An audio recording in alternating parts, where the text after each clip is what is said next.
কক্সবাজার রামু দক্ষিণ মিঠাছড়ি ঐতিহ্যবাহী চেন্দা সমাজ কল্যাণ পরিষদ ও প্রবাসী রেমিটেন্স যোদ্ধাদের উদ্যোগে 19 এপ্রিল শুক্রবার চেন্দা স্টেশন ও ঐতিহাসিক কেরাত সম্মেলন কোরআনে হাফেজ ও প্রবাসী গর্বিত পিতাদের সম্মাননা প্রদান অনুষ্ঠিত হবে।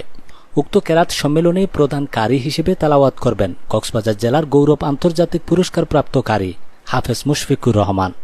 বিশেষ মেহমান হিসেবে কোরআন তেলাওয়াত করবেন প্রধান কারি পোকখালী মাদ্রাসা কক্সবাজার হাফেজ কারি সাদেকুল্লাহ, প্রধান কারি জামিয়াতুল উলুম মাদ্রাসা রামু কক্সবাজার আল্লামা কারি হুমায়ুন রশিদ, প্রিন্সিপাল হযরত আবু হুরাইরা রাদিয়াল্লাহু মাদ্রাসা দক্ষিণ আদর্শ গ্রাম জিলংজা কক্সবাজার হাফেজ কারি মাওলানা আনোয়ার শাকি, ছাত্র সাউথুল কোরআন ইন্টারন্যাশনাল মাদ্রাসা কক্সবাজার হাফেজ কারি শাহ তাসনিমুল হাসান জোনায়েত, প্রধান কারি দারুল ইসলাহ তাহফিজুল কোরআন মাদ্রাসা নাইক্ষণছড়ি বান্দরবান হাফেজ কারি নুরুল ইসলাম, জাতীয় পুরস্কার প্রাপ্ত কারি তানজিমুল উম্মাহ আলিম মাদ্রাসা ঢাকা হাফেজ কারি মুহিবুল মোস্তফা, ছাত্র পোকখালী মাদ্রাসা হাফেজ কারি হোসাইন আহমদ।